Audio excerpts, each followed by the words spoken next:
a gente vai começar a ver o que a gente chama de segundo reinado, ele é marcado a partir do chamado golpe da maioridade, né? A gente sabe que quando Dom Pedro I abdica do trono, ele deixa seu filho, né, que é menor de idade, então a gente vive aí o período regencial, que é um momento, né, em que o Brasil não vai ser governado pelo rei, sim pelos regentes, né? A gente tem aquela fase da regência trina provisória, depois trina permanente, depois regência una, né? Tem como destaque lá a criação da Guarda Nacional, o ato adicional, a lei interpretativa, né? E claro que as revoltas que são os principais destaques em relação ao período regencial.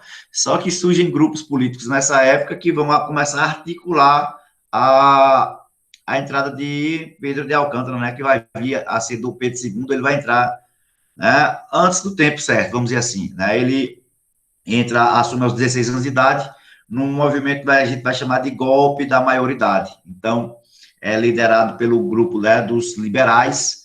A gente viu que os grupos políticos vão se transformar em dois apenas, né, Partido Conservador e Partido Liberal.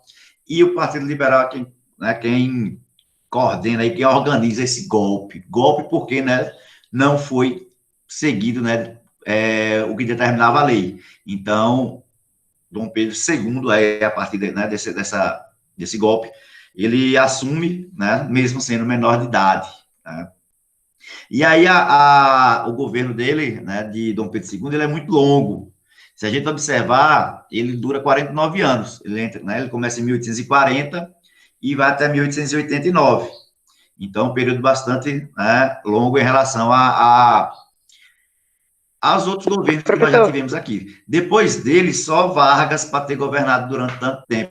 Né? professor, Então, Vargas também fica 15 anos no poder, né? Para vocês verem, Dom Pedro II fica 49 anos no poder. Então, a gente já tem aí a questão das fases do governo.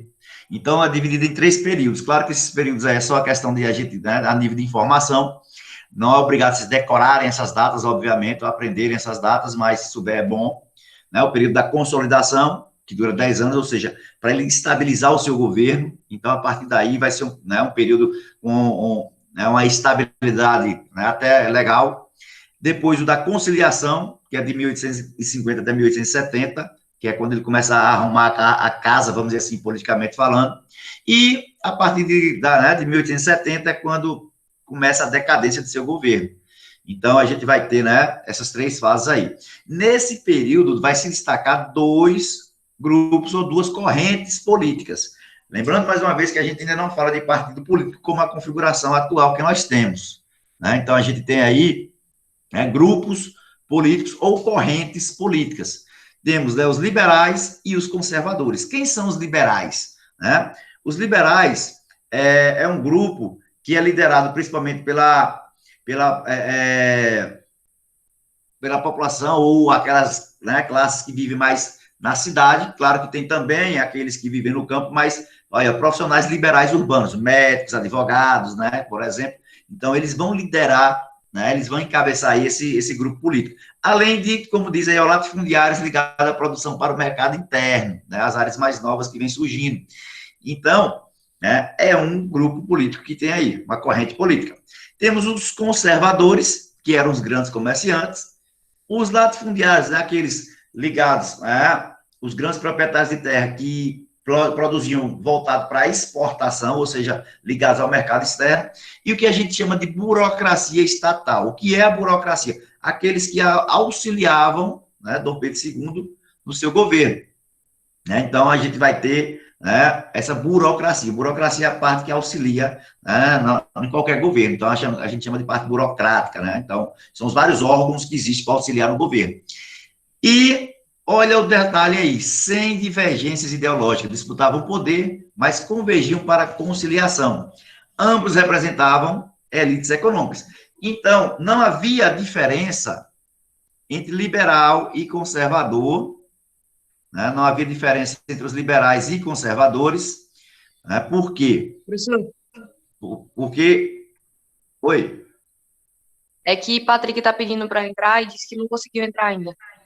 Patrick, Isso. deixa eu ver. Acabou de entrar. Não, eu não vi aqui, não. Deixa eu aumentar só um pouquinho o volume do microfone para ouvir na hora que a galera quiser entrar. Então, a gente, né, para quem chegou agora, a gente já começou a falar, né, de segundo reinado, então a gente está dando uma sequência aí. Eita, hoje tem cana. Parabéns, Tawan. 20 anos de idade, hein? Tá velho, quase de minha idade, eu tenho 22. Valeu, valeu. Falou, pode... Depois você manda aí no privado o horário da festa e o local para a gente comer cana. Beleza. Até parece. Nós vamos comer estudo. Módulo. Então, vejam só. A gente, né, vamos dar sequência aqui. A gente estava falando, né, da questão dos grupos políticos que surgem durante o segundo reinado, né, liberais e conservadores. Não havia diferença a não ser a questão ideológica. O que é isso? Eles pensavam diferente, mas quando chegavam ao poder, faziam a mesma coisa. Aí vocês podem se perguntar, mas como é que liberais ou conservadores estavam no poder? Quando eles eram maioria no Congresso, no parlamento, como a gente chamava, né? Então, quando a maioria dos deputados eram representados, né, eram liberais, eles estavam no poder, porque, né, obviamente, o que eles votavam, o que eles propunham, né, eram aprovados. E os conservadores, da mesma maneira. Durante o segundo reinado, vai ser, né, mais comum os conservadores no poder, mas havia essa alternância e muitas vezes, né, até vamos dizer assim, um acordo entre ambos. Mas os conservadores, né, duram mais tempo no poder aí durante o segundo reinado. A gente dizia que, né, a gente diz que, na verdade, é tudo farinha do mesmo saco, né? Ou seja, tudo farinha do mesmo saco pelo fato de que, pelo fato de quando chegarem ao poder, eles não terem nenhuma divergência, né? Ou seja, fazerem a mesma coisa. É como se a gente pegasse hoje nós temos os partidos de direita, partido de esquerda.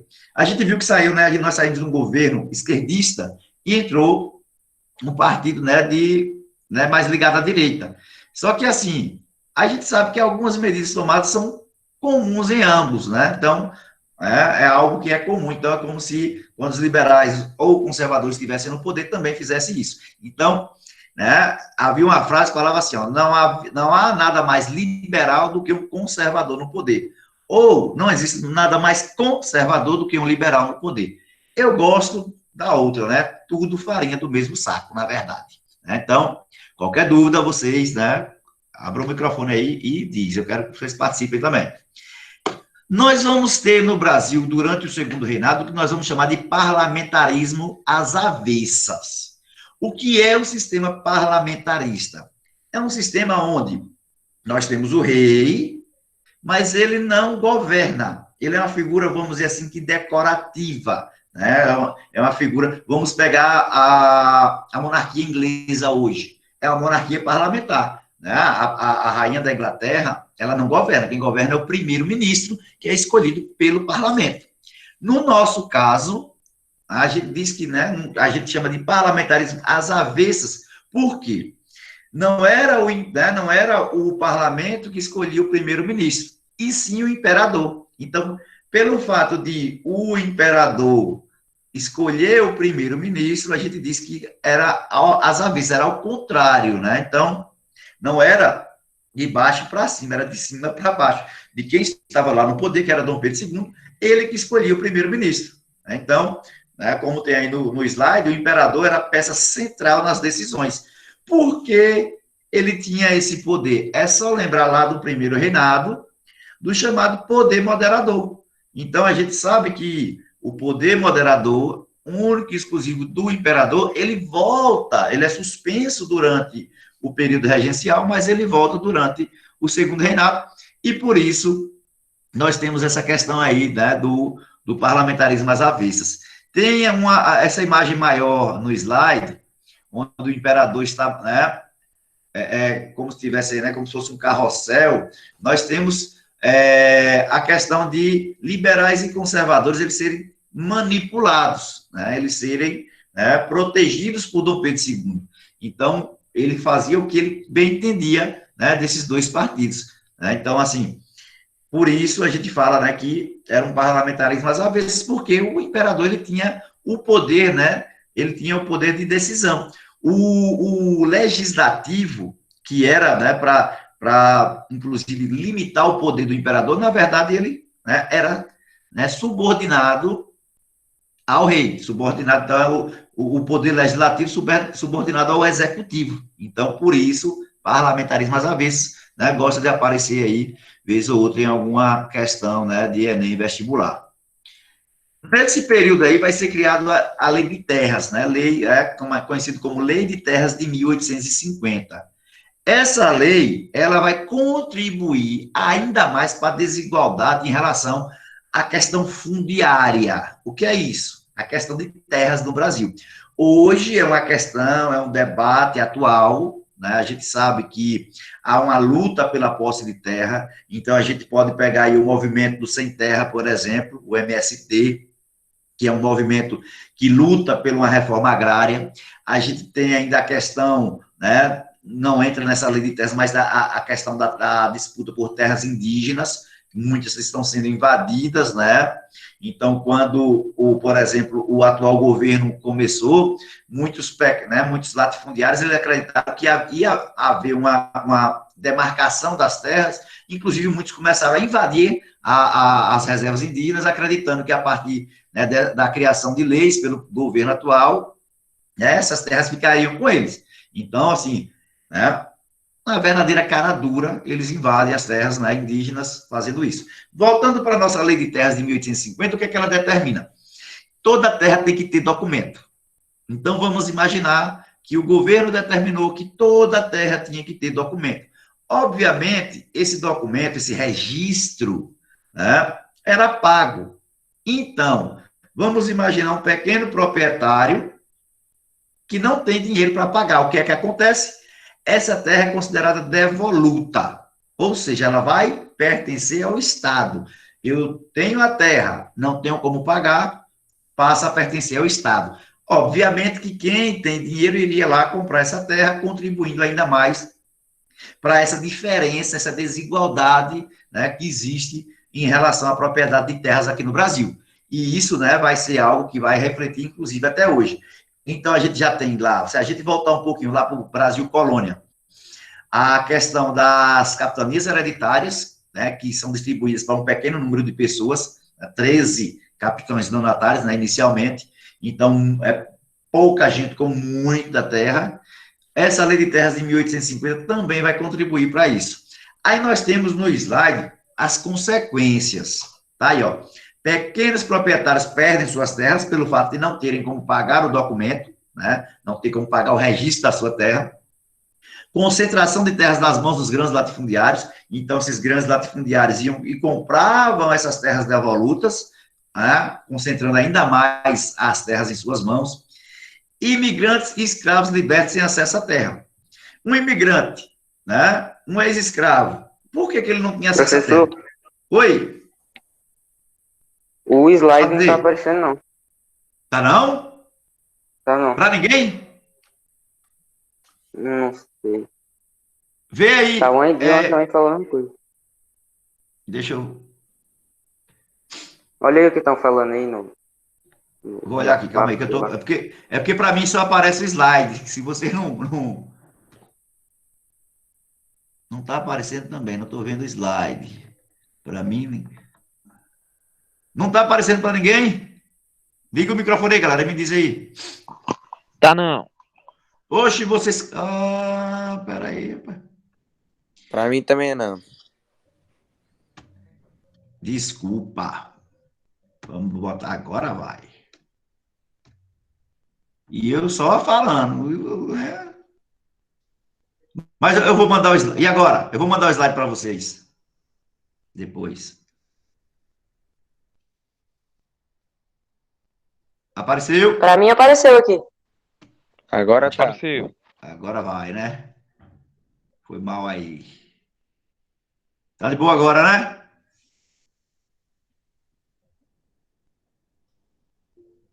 Tá de boa. Tá. Gente, liga o microfone. Se vocês mandarem mensagem, eu não vou ver, porque para minha tela aqui só tá aparecendo o slide, viu? Eu não aprendi ainda como é que coloca slide e vocês. Tá aparecendo agora, né? Então, bora seguir. Qualquer coisa, liga o microfone e diz, eu não estou vendo o que vocês estão escrevendo aí. Então, como eu já, né, como a gente já ia dizendo, as consequências dessa lei de terras de 1850 é o quê? Que essas terras vão se tornar devolutas porque o pequeno proprietário não tem como pagá-la. Outra consequência é mão de obra barata e numerosa para grandes latifundiários. Vamos imaginar que eu fui aquele pequeno proprietário de terra que não tive como pagar e perdi essa terra. O que é que acontece? Essa terra era comprada por um grande proprietário, por um grande, né, por um latifundiário, e aí, muitas vezes, eu me tornava a própria mão de obra daquela terra que antes era minha, né? Então, eu passava, né, de dono a um mero, né, empregado lá, né, um mero, né, camponês, vamos dizer assim. Então, pelo fato de eu não ter como pagar por essa terra. Então, a Lei de Terras de 1850, ela contribui para a questão fundiária, né, para a questão de terras no Brasil, ou seja, essa desigualdade, essa grande diferença que existe entre, né, aqueles que têm muita terra e aqueles que praticamente não têm. Seguindo aqui, durante o segundo reinado, eu vou passar essa parte aqui porque não nos interessa. Durante o segundo reinado, nós tivemos algumas questões. Essa parte do slide que eu passei aqui é falando da questão externa. O Brasil vai se envolver em alguns movimentos, né, dentro né, no Uruguai, né, vai apoiar um governo, né, um grupo, né, político do Uruguai. Né, o Brasil vai se envolver lá na Argentina também, né, em conflitos internos da Argentina. Só que a gente vai ver que o que vai nos, né, valer vai ser, na verdade, a questão lá da Guerra do Paraguai, que a gente vai falar mais na frente. Então, assim, vamos falar aqui para uma questão que vai acontecer vamos dizer assim, o Brasil vai entrar em conflito com a Inglaterra. Não vai ser um conflito armado, obviamente. O que é que vai acabar acontecendo? Está aí na tela a questão Christie, né? O nome dessa questão tem, né, é o nome do embaixador inglês aqui no Brasil. O que é que vai acabar acontecendo? Um navio inglês vai naufragar lá no Rio Grande do Sul.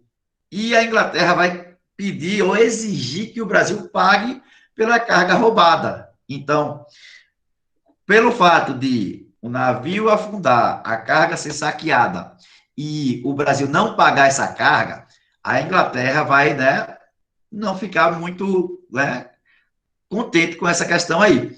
E vai começar a ter um atrito diplomático, não vai ser conflito armado, vai ser um conflito diplomático. Para completar esse atrito, alguns marinheiros ingleses, né, embriagados lá no porto, né, do Rio de Janeiro, vão acabar sendo presos. Pelo fato de eles serem presos, a Inglaterra quer que o Brasil peça desculpa. E o Brasil não pede. Então, é uma questão de diplomacia. Primeira coisa, a Inglaterra quer que o Brasil indenize pelo navio né, pela carga roubada do navio que afundou lá no Rio Grande do Sul. E quer que peça desculpas pela prisão dos marinheiros ingleses. Então, olha que coisa. Os marinheiros estão badernando, embriagados no porto, e, por serem presos, né, acabam sendo presos. E a Inglaterra quer que o Brasil peça desculpas. Né? E o Brasil não vai pedir.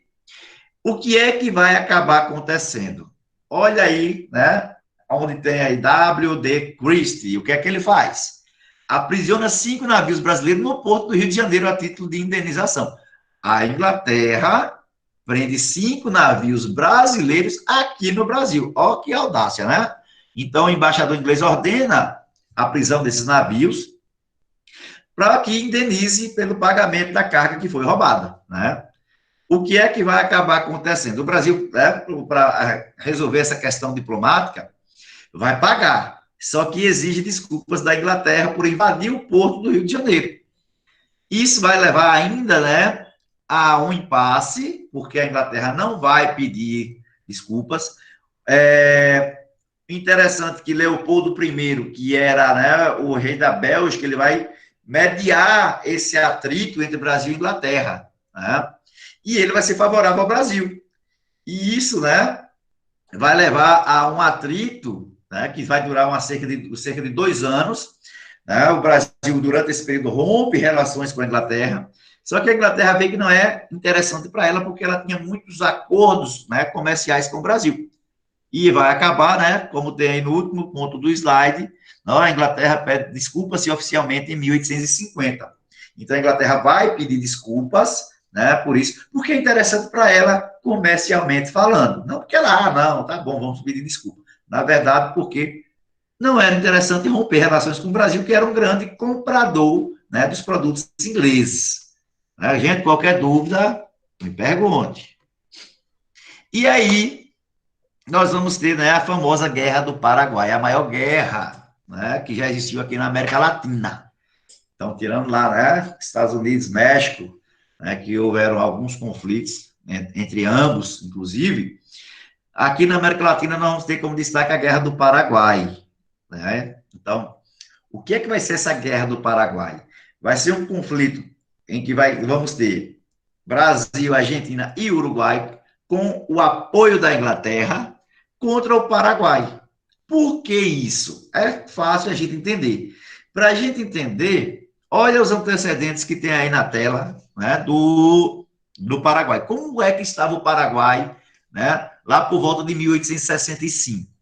Sem dívida externa, ou seja, o Paraguai não tinha dívida externa, o Paraguai não tinha analfabetos, né, então não tinha analfabetismo, não tinha pobreza, não tinha escravos. Então, veja, o Paraguai, lá em meados do século XIX, não tinha dívida externa, não tinha analfabetos, não tinha pobreza ou miséria, e não era um país escravista. Tinha indústrias bem desenvolvidas, tinha uma rede de estrada de ferro, né, que era muito importante para a época, para escoar a produção. Tinha uma rede de estrada de ferro bem elaborada, bem, né, vamos dizer assim, organizada. Tinha universidades para formar, né, profissionais bem preparados, isso é uma questão óbvia. Tinha o telégrafo, que facilitava, né, na comunicação. Tinha um exército desenvolvido, mas isso não vai ser suficiente, né, para conseguir derrotar o que a gente vai chamar de Tríplice Aliança, já a gente vai falar disso. E só que tinha um problema, era governado por um ditador chamado Solano Lopes. Veja na imagem a visão que a imprensa brasileira tinha de Solano Lopes. Né?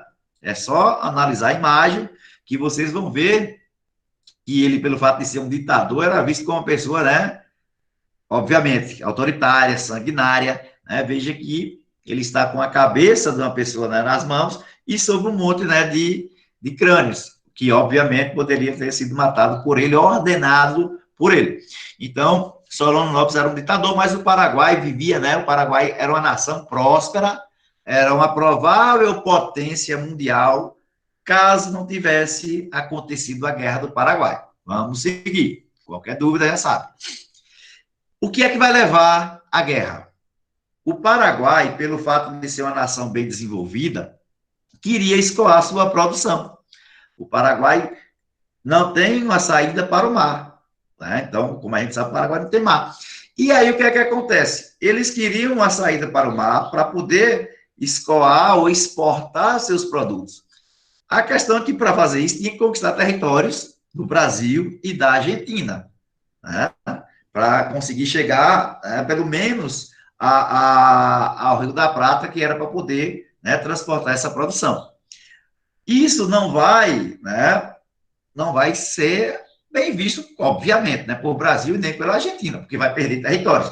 Né? O Paraguai vai acabar invadindo o Mato Grosso, né, aqui no Brasil, e parte da Argentina. E isso vai levar ao início do conflito. O que é que nós vamos ter? Né? A Inglaterra, ali, ó, nesse segundo ponto do slide, mau exemplo. Oposição inglesa ao projeto Paraguai. Na verdade, não é que a Inglaterra, que o Paraguai seria um mau exemplo, né? Porque a Inglaterra também conquistou territórios para poder chegar onde chegou. A questão é que o Paraguai seria um forte concorrente comercial aqui na América do Sul. E a Inglaterra não via isso com bons olhos. E, obviamente, vai apoiar, né, os países invadidos, no caso aí Brasil e Argentina. E depois, o que é que vai acabar acontecendo? O Uruguai também entra, né, nesse trio aí, né, nessa tríplice aliança entre, né, com o Brasil e a Argentina também. Porque, na verdade, né, lá no Uruguai, nós vamos ter a saída de um governante, né, chamado Aguirre. Essa saída vai ser apoiada pelo Brasil. Então, o atual governante que entra apoia o Brasil na Guerra do Paraguai. Então, nós vamos ter a Guerra do Paraguai, vai ter início porque o Paraguai queria uma saída para o mar. Queria, e para isso tinha que conquistar territórios do Brasil e também da Argentina. E a Inglaterra não via o Paraguai, né, com bons olhos, porque o Paraguai era desenvolvido, né, em termos econômicos, comerciais, industriais, e era um forte concorrente aí para, né, para a Inglaterra. Vamos ver a situação aí, né, de cada país, né, na guerra. Temos aí, ó, Tríplice Aliança, foi como ficou chamado, né, essa união entre Brasil, Argentina e Uruguai contra o Paraguai. Então, a Tríplice Aliança, só um minuto, deixa eu ver que parece que alguém quis entrar. Não.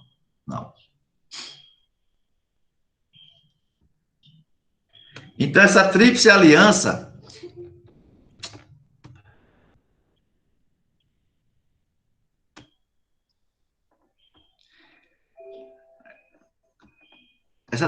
galera, vai ser o quê? Vai ser uma união entre Brasil, Argentina e Uruguai contra o Paraguai. Olha como é que estava aí. A população na época, o Brasil tinha 10 milhões de habitantes, né? Obviamente, com mais, né? Uma população maior do que, inclusive, os 3 países juntos. A Argentina, 1,5 milhão, o Uruguai tinha 300 mil e o Paraguai, 800 mil. Olha o número de soldados, para vocês verem. O Paraguai tinha 800 mil habitantes e desses 800 mil, 64 mil soldados. O que é que vai fazer com que Brasil, Argentina e Uruguai consiga derrotar o Paraguai, mesmo tendo um número menor de soldados? O apoio dado pela Inglaterra. Então, por exemplo, o Brasil começou a contratar mercenários, né? Como não tinha soldados suficientes, começou a contratar mercenários, começou a colocar também escravos para participar da guerra. Então, os escravos, sobre, né, a promessa de liberdade, também foram para a guerra. A gente vai ver que isso vai ser, né, uma das consequências da queda de Dom Pedro II também, né, mas a gente fala disso mais tarde. A Guerra do Paraguai acaba com a vitória da Tríplice Aliança. Consequências para o Paraguai: 600 mil mortos. Dos 800 mil habitantes, 600 mil foram mortos. A maior parte da população que morreu eram homens, né? Era a população economicamente ativa, que a gente chama. Então, eram aqueles que trabalhavam. E isso vai levar a uma crise sem precedentes para o Paraguai. Ele não vai se recuperar mais nunca, depois disso aí. Dívidas e perdas territoriais. O Paraguai, inclusive, perde territórios com isso. Então, consequências da guerra para o Paraguai, né? A maior parte da sua população vai ser morta, vai, né, se endividar e vai ter perdas territoriais. Para o Brasil, né, o Brasil vai também sair endividado, por quê? A Inglaterra apoiou, né, Brasil, Argentina e Uruguai, só que apoiou emprestando dinheiro. E isso vai fazer com que o Brasil se endivide. Veja, né, que no quadro aí, nessa imagem que tem do lado, a dívida externa brasileira vai, né, quase que triplicar depois da Guerra do Paraguai, devido à questão, né, de empréstimos feitos perante a Inglaterra. Então, isso vai levar a um endividamento maior. O Exército vai sair fortalecido porque venceu a guerra, só que o Exército vai sair fortalecido, mas não vai ser reconhecido. Outra consequência que vai levar à queda de Dom Pedro II mais tarde. Crise no escravismo. Ou seja, esse ciclo, né, escravista aqui no Brasil vai começar a decair ainda mais. Por quê? Quando os soldados brasileiros foram para a Argentina, foram para o Uruguai e Paraguai, eles perceberam que lá não tinha escravo e que era algo bom para a população. Outra coisa, os escravos que foram lutar na Guerra do Paraguai, eles, né, tiveram, né, juntos com pessoas, né, libertas.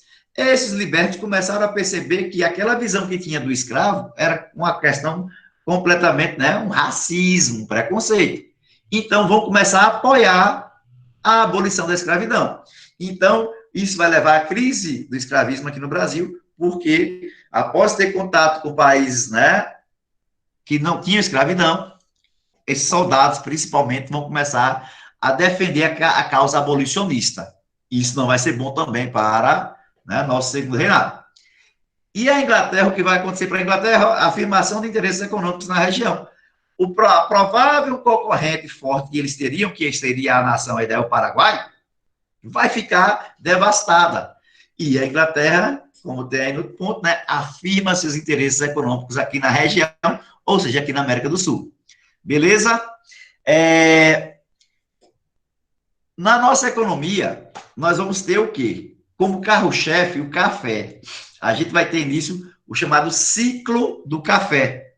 Né? O ciclo do café, o café vai ser o principal produto durante o segundo reinado, né? Vai ser o principal produto ainda lá no início da República, e hoje ainda é, né, um dos produtos que a gente mais exporta. Né? Então, é um dos produtos que está no topo das exportações brasileiras até hoje. O que é que vai levar o café a ser o principal produto produzido aqui no Brasil? Primeira coisa, a aceitação lá na Europa e nos Estados Unidos. Então, era um produto bastante apreciado. Então, tinha um mercado externo, né, favorável. Então, isso levou ao cultivo do café aqui no Brasil. E, claro, né, se vocês olharem o segundo ponto do slide, alto valor. Então, o café, ele, né, era muito valorizado. Então, você produzir café e vender café, exportar café, isso gerava muita renda. Então, por isso. Além de termos, né, um solo favorável, um clima também. Né? Aonde? Lá na região sudeste. Né? Pegava ali Vale do Paraíba, que fica entre São Paulo e Rio de Janeiro, e o Oeste Paulista, e mais tarde Minas Gerais também. Né? Então, a gente, né, o que vai contribuir para que o café virasse o carro-chefe da economia brasileira. Aceitação no exterior, então você produzir, você teria quem comprasse, um valor muito alto, então era um produto bastante valorizado, e nós tínhamos terras, né, favoráveis e o solo, né, solo e clima favorável para essa produção. O que é que vai levar essa produção do café? Vai fazer com que haja um desenvolvimento dos transportes aqui no Brasil. Por exemplo, estradas de ferro vão começar a ser construídas para transportar a produção, portos vão começar a ser, né, construídos para poder, né, atracar os navios para exportar, para levar essa produção para a Europa e Estados Unidos. Então, desenvolvimento dos transportes. Desenvolvimento das comunicações. Inicialmente com o telégrafo e depois com o telefone. Né? Interessante, né? Eu não sei explicar exatamente como funciona o telégrafo, não tenho, né, propriedade para isso, né, termos técnicos, mas, né, o telégrafo, inclusive, vai ter um cabo que vai ligar, né, o Brasil até a Europa para poder, né, levar essa comunicação. Quem tiver curiosidade, depois dá uma pesquisada que tem aí na internet, beleza? Desenvolvimento de atividades urbanas paralelas. As cidades vão começar a se desenvolver devido à economia cafeicultura. Né? O comércio, bancos, né, obviamente, porque, né, a circulação de dinheiro estava, né, muito grande, e o lucro do café vai ser utilizado no processo de industrialização, né, no Brasil. Então, os lucros, né, muitos proprietários, muitos cafeicultores começam a investir o que eles lucraram, né, na indústria, que ainda era muito pouca, né, ainda era, né, bastante tímida aqui no Brasil, mas começamos, né, nesse processo aí de industrialização, que nós éramos bastante atrasados. Vou passar isso aqui. Regiões produtoras de café. Nós vamos ter duas com destaque. Uma, que vai ser o Vale do Paraíba, que depois decai e perde espaço para o Oeste Paulista, como temos aí no slide. O Vale do Paraíba vai ser a primeira zona de cultivo entre São Paulo, né, uma região entre São Paulo e o Rio de Janeiro. Né? Se vocês observarem, nós vamos ter, né, no mapa aí, né, a região do Vale do Paraíba e a expansão do café para o Oeste Paulista, né? Então, veja aí onde tem a seta, né, com o nome Rota do Café, que vai mostrar justamente essa expansão que nós vamos ter. O Vale do Paraíba vai ser uma região produtora de café onde a mão de obra principal era escravista, né? E eles não tinham um desenvolvimento técnico na produção. por isso talvez vai perder espaço para o Oeste Paulista. Por quê? O Oeste Paulista vai investir nesse processo, né, de desenvolvimento tecnológico, né? Então, tanto nas formas de produção, nas técnicas de produção, quanto no uso, né, de ferramentas, né, mais modernas, e vai introduzir o trabalho assalariado. Então, claro que não vai deixar de existir a escravidão, mas nós vamos ter a vinda dos imigrantes, né? O Brasil vai começar uma forte campanha para a vinda de imigrantes para cá, até porque a Europa vivia uma crise muito grande. Então, muitos imigrantes vieram para cá trabalhar de forma assalariada. Então, a gente vai ter, né, essa diferença entre Vale do Paraíba e Oeste Paulista. O Vale do Paraíba, atrasado em termos técnicos na produção do café e escravista.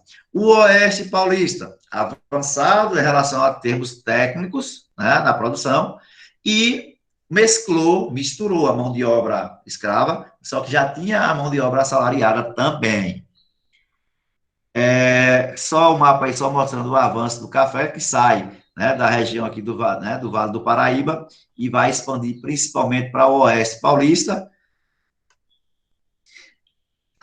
Paralelo à produção de café, nós tínhamos ainda o açúcar, que estava em decadência. A gente sabe que a partir da concorrência lá, né, com os holandeses que produziam café lá, que produziam açúcar lá nas Antilhas, o Brasil passa a ter uma crise na nossa questão, né, na nossa produção açucareira, concorrendo com açúcar produzido a partir da beterraba lá nas Antilhas, né? Tínhamos ainda o algodão, lá na região do Maranhão, que era muito forte também.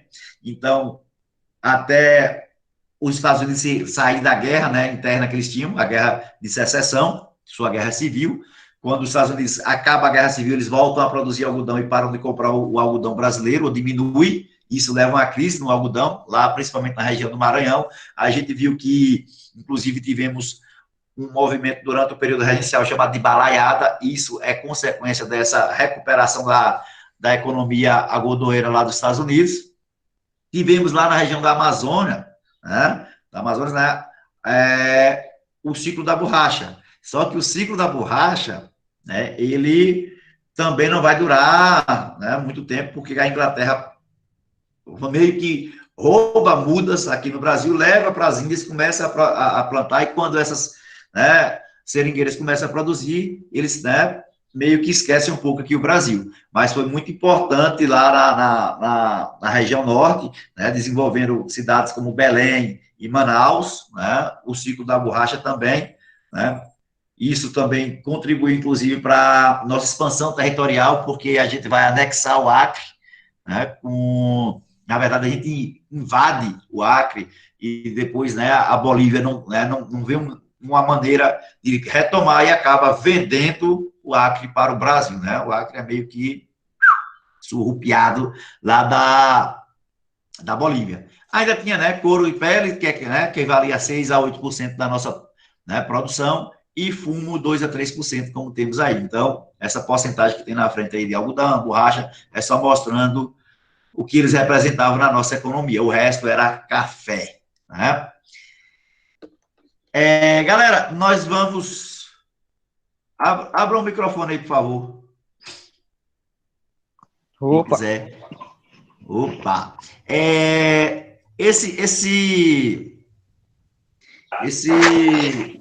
Esse assunto, né, segundo Reinado, ele é dividido em 2 capítulos. Ele tem, né, segundo Reinado, política interna e economia, e depois, segundo Reinado, política externa e crise do império. Vocês querem continuar agora ou querem deixar para quintar? Dilson tá dando aula aí, Tá gritando aqui, não tem como competir, não. O que é que vocês acham? As aulas são mais ou menos dessa uma hora e 10. Oi? Tá cortando a ligação? Tá cortando a... As aulas são mais ou menos essa duração. De uma hora, porque na verdade fica então deixa para quinta-feira. Né, se a gente falar demais aqui, fica muito chato. Fala o seguinte, quinta-feira a gente termina esse conteúdo, pode ser? Pode. Pode. Então, já fica certo, quinta-feira, no nosso horário normal de aula, viu? Deixa eu ver aqui qual é. Mas aí a gente já vê, quinta-feira a gente termina. Dê uma lida nesse assunto, porque ele é um dos assuntos, né, mais importantes. Quinta-feira é a aula. Ó, a alegria de vocês aí. A aula é 9h50. Não vão precisar acordar cedo, pelo menos para me ver, né? É um dos assuntos mais cobrados dentro desse processo aí. Mas aí você marca para porque ele é muito grande. umas 10 horas. Oi?